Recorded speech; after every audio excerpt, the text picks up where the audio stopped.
sebetulnya Bang, apakah kira-kira reklamasi itu menguntungkan atau tidak? Mari kita tanya dengan publik Jakarta. Lewat survei yang sudah diselenggarakan. Nah, hasilnya kita lihat ya. Iya. Jadi ini kita segera akan mengetahui hasil survei yang menanyakan apakah reklamasi Pantai Utara itu menguntungkan atau merugikan warga Jakarta. Jawabannya yang paling tinggi 57% mengatakan merugikan. Ya, sementara yang mengatakan menguntungkan 34,8%.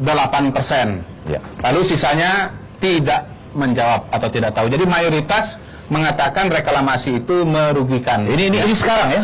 Ini surveinya pada minggu ini, akhir pekan lalu. Oh iya, berarti pengembang yang kasusnya terbongkar jadi ikut rugi. Jadi ikut merugikan juga. Dia jawab merugikan juga. Iya. Karena terbongkar kasusnya.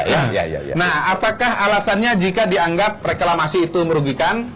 Pertama, merugikan nelayan. Itu penting sekali ya. 34,9%. Lalu merugikan lingkungan 31,9%, timbul bencana 19,2%, dinikmati orang kaya 5,2%. Tidak ada merugikan Effendi Ghazali, belum ada di sini. Ini dia kurang jelas. Kan tadi saya bilang kan mau beli, nggak jadi. Karena jadi.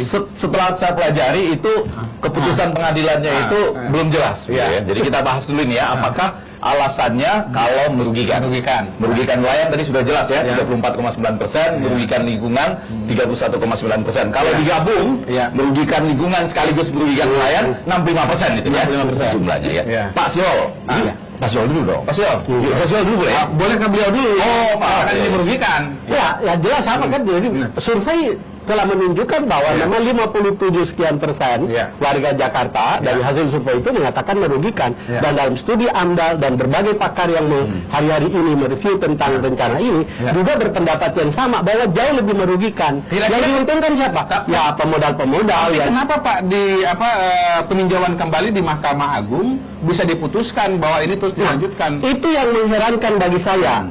Keputusan AMDAL itu menurut peraturan perundang-undangan itu final. Artinya tidak boleh ada lagi kegiatan perizinan yang dikeluarkan. Kalau sudah dikatakan batal, itu batal sendirinya. Dan karena kegiatan itu batal. Tapi anehnya adalah pengembang dan pemerintah DKI Jakarta lalu menggugat itu di PT UN ya di PT UN. Lalu pemerintah pusat, Kementerian Lingkungan Hidup dikalahkan. Bayangkan, dikalahkan.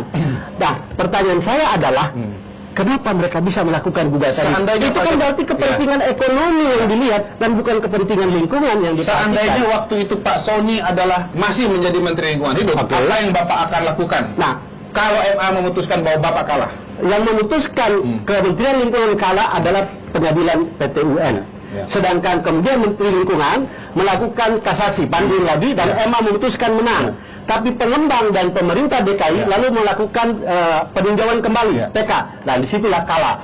Saya pun akan melakukan yang sama. Tapi apakah saya menang? Walau alam, saya tahu bahwa kasus lingkungan dibawa ke pengadilan tidak pernah ada yang menang. Tidak ada yang menang. Tidak pernah ada yang menang. Masuk pengadilan Tidak pernah ada yang menang. Itu hati-hati Pak.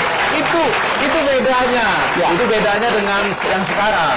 Saya tambahkan, kasus nelayan masuk pengadilan tidak ada yang menang. Bisa ya. Kalau yang kecil, kalau nelayan besar menang. Itu Bapak nggak tahu. Itu waktu dulu. Belum ada operasi tangkap tangan. Baru sekarang kena. Kalau sekarang dulu ada operasi tangkap tangan, menang itu. Iya. Pak Syol? Pak Syol punya tanggapan mengenai aspek-aspek yang merugikan ini? Ya, menguntungkan tentu ya tergantung penilaian masing-masing. Merugikannya dulu Pak, merugikannya dulu. Ya, merugikan sekalipun merugikan menurut opini publik kan beda dengan secara teknis. Ini yang belum dibandingkan. Ini kan opini publik, katakanlah orang seperti saya yang awam, bukan ahli lingkungan. Tetapi apapun itu, kita memang tidak boleh memberikan cek kosong kepada Pemda.